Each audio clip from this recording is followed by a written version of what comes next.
Bagi restoran menjual babi, buka nggak apa-apa, jam berapa aja nggak apa-apa. Karena nggak mungkin dong Pak, orang muslim seperti saya atau seperti Bapak gitu kan, ketika melihat ada restoran menjual babi, lalu lihat orang makan babi, lalu wah iman saya tergoda, wah saya jadi lapar, wah saya jadi pingin lihat orang makan babi. Nggak mungkin dong Pak.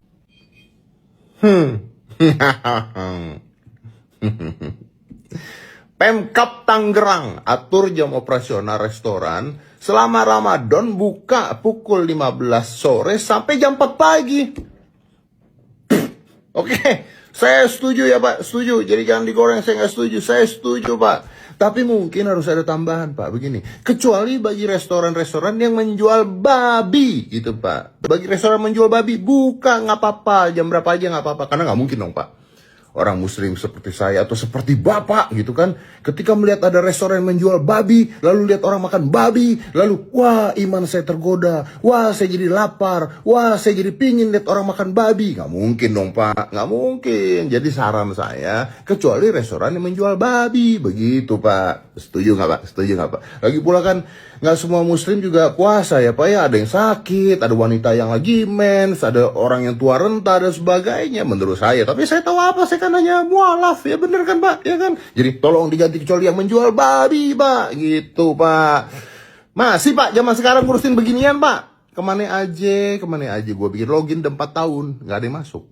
Gimana Bib, kalau ada babi? Itu sempat viral. Iya, Iya, kita sempat viral. ini ke beras. Kan maksudnya sawah kan? Enggak, belum jadi dia berasnya. dicuci di kayak selokan gitu. Iya. Yang selokan itu jadi irigasi, Irigasi. pengairan Nah. ke sawah-sawah masyarakat yang mayoritas di sana adalah muslim. Nah, Iya. gimana tuh? Ya, kita Apa-apa? gini aja lah. Oke. Paling sederhana. Dulu pupuk kita dari kotoran Sapi. sapi kan. Sapi. Dia kan najis itu. Tapi kan bukan Tapi babi. nggak haram. Bro, musuh orang umat kita nih babi, bro. Wah, mulai toleran dia ini.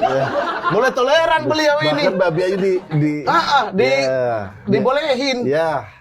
Babi, kotoran, kemudian anjing dan lain sebagainya, semua yang najis itu ya najis. Tapi kan- Najisnya najis muhalladhah, najis yang berat. Ya. Oke. Nah, mereka dari dulu itu bahkan sebagian kotoran dari hewan ternak itu dijadikan pupuk dan berasnya kita makan. Artinya sebenarnya secara tradisi kita sudah tahu bahwa kalau disiram atau dipupuk pakai sesuatu yang najis bukan berarti kemudian sawahnya menjadi najis dan padinya menjadi haram untuk dikonsumsi. Sorry, atau beraknya babi nggak haram mungkin? Hah? Kan Semua. yang dilarang daging babi. Ente jangan fitnah. Loh, saya bertanya, bukan fitnah, bro. Jangan tiba-tiba bikin fatwa. Tadi saya dilarang bikin Baju fatwa. Anda ini warna babi loh, gitu.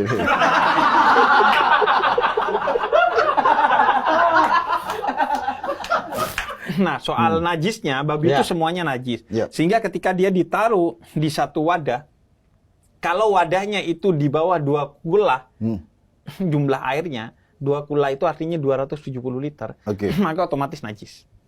Airnya jadi najis. Tapi bahkan sekarang itu untuk perlindungan konsumen, bukan hanya zatnya, caranya, Ya. dan lain sebagainya yang harus dijamin kehalalannya, tapi bahkan namanya.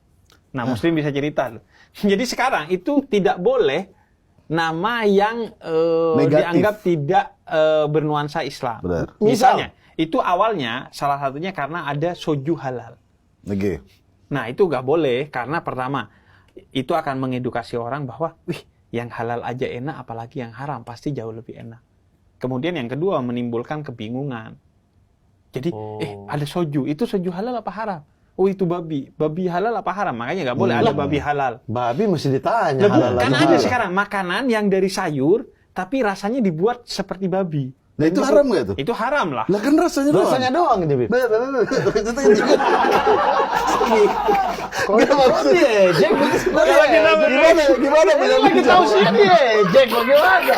Ya, teman-teman, memang untuk hidup damai itu sangat gampang sekali. Yang penting walaupun kita berbeda, baik itu jenis makanan, baik itu suku, ras, agama, maka kalau kita saling menghargai, saling menghormati, tidak mengusik satu dengan yang lain, maka kita bisa hidup damai. Nah, itu saja yang sebenarnya kita lakukan.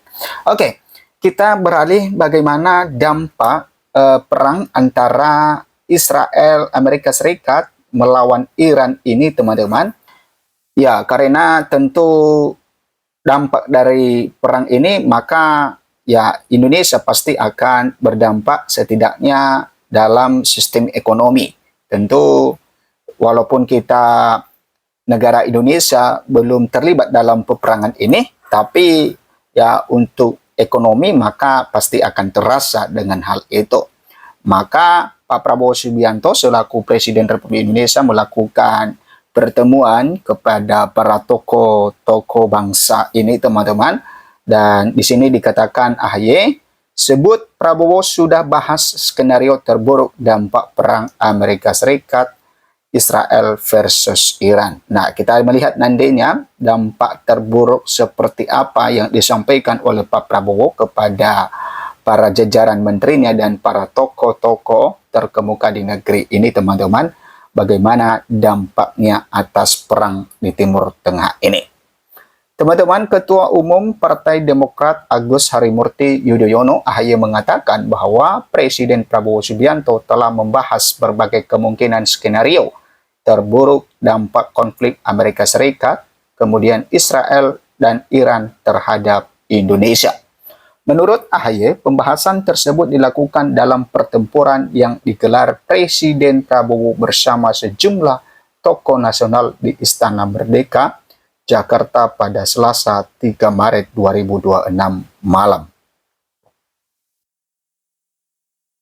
Nah, ini yang disampaikan oleh AHY, teman-teman. Izinkan pada kesempatan yang baik ini kami, keluarga besar Partai Demokrat, tolong disampaikan Pak Menlu, mengucapkan terima kasih kepada Bapak Presiden Prabowo Subianto yang telah menggelar pertemuan di Istana Merdeka tadi malam sampai dengan larut, kata AHY dalam acara buka puasa bersama Partai Demokrat di Hotel Fairmont, Jakarta, Rabu 4 Maret 2026 malam.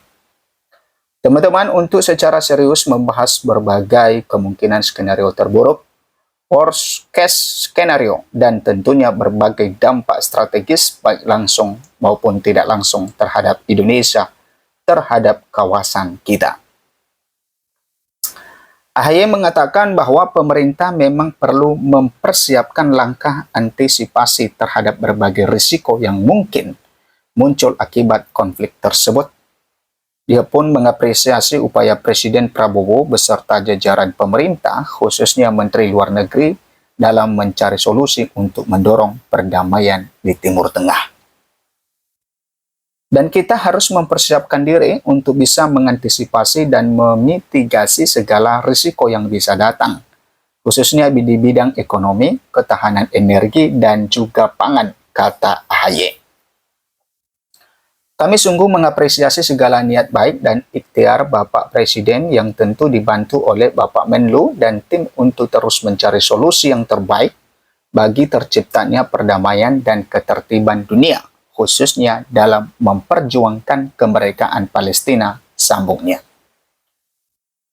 Teman-teman, AHY berharap berbagai pihak terus mendorong dialog dan upaya deeskalasi konflik agar penyelesaian damai dapat tercapai. Dia meyakini, teman-teman, setiap konflik pada dasarnya dapat diselesaikan melalui komunikasi dan itikat baik. Kemudian, tentu ini bukanlah sesuatu yang mudah, ya. But when there's a will, there's a way. Saya rasa juga bukan sesuatu yang tidak mungkin. Tuhan selalu menyiapkan jalan bagi siapapun yang berikhtiar secara sungguh-sungguh jelasnya. Teman-teman, tidak ada perbedaan yang tidak bisa dijembatani jika kemanusiaan diletakkan di tempat di atas segala-galanya, kata AHY. Kemudian, Prabowo kumpulkan presiden terdahulu. Nah, memang Pak Prabowo mengumpulkan presiden terdahulu dan di situ terlihat Ibu Megawati nggak hadir di sana, teman-teman. Sebelumnya diberitakan Presiden Prabowo Subianto mengumpulkan para mantan presiden dan wakil presiden, mantan menteri luar negeri, hingga ketua umum partai politik parlemen di Istana Merdeka Jakarta, Selasa 3 Maret 2026. Teman-teman, pertemuan selama sekitar 3,5 jam itu dihadiri Presiden ke-7 Republik Indonesia Joko Widodo dan Presiden ke-6 Republik Indonesia Susilo Bambang Yudhoyono, kemudian Wakil Presiden ke-10 dan ke-12 yaitu Yusuf Kala, Wakil Presiden ke-11 Budiono, serta Wakil Presiden ke-13 Maruf Amin. Wakil Presiden Gibran Rakabuming Raka dan jajaran Kabinet Merah Putih juga turut hadir di pertemuan itu. Teman-teman, Menteri Luar Negeri Sugiono mengatakan bahwa dalam pertemuan tersebut Presiden Prabowo menjelaskan sejumlah hal termasuk situasi global terkini. Sugiono menegaskan Presiden meminta Indonesia bersiap menghadapi berbagai kemungkinan yang dapat terjadi akibat dinamika global, khususnya konflik di Timur Tengah ini. Terkait situasi tersebut, Sugiono menyebut pemerintah juga telah menginstruksikan Duta Besar Indonesia di Teheran untuk menyiapkan langkah evakuasi apabila warga negara Indonesia menginginkannya.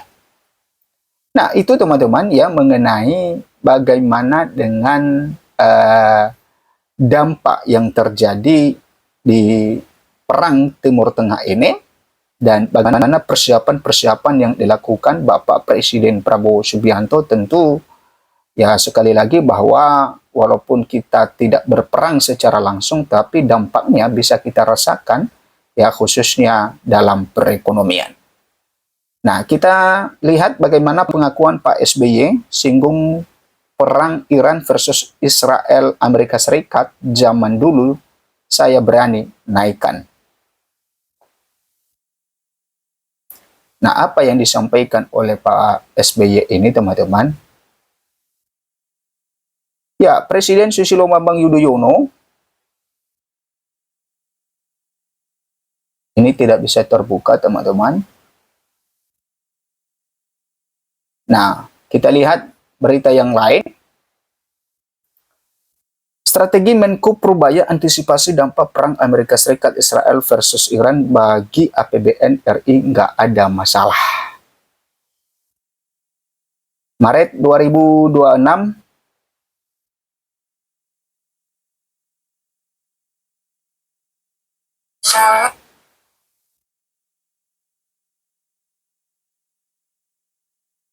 ya teman-teman, Maret 2026 menjadi bulan yang penuh kecemasan bagi ekonomi dunia saat rudal-rudal membelah langit Timur Tengah dan eskalasi konflik Amerika Serikat Israel versus Iran memicu gejolak harga energi. Menteri Keuangan Purbaya Yudi Sadewa muncul dengan narasi penyejuk.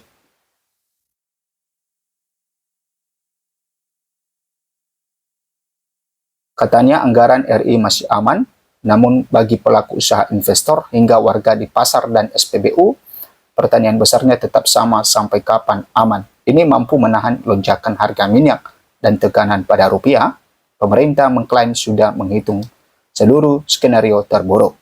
Dari sisi fiskal, sinyal yang dikirimkan dari pusat kekuasaan di Istana Kepresidenan jelas, Jakarta Jelas APBN 2026 masih memiliki bantalan.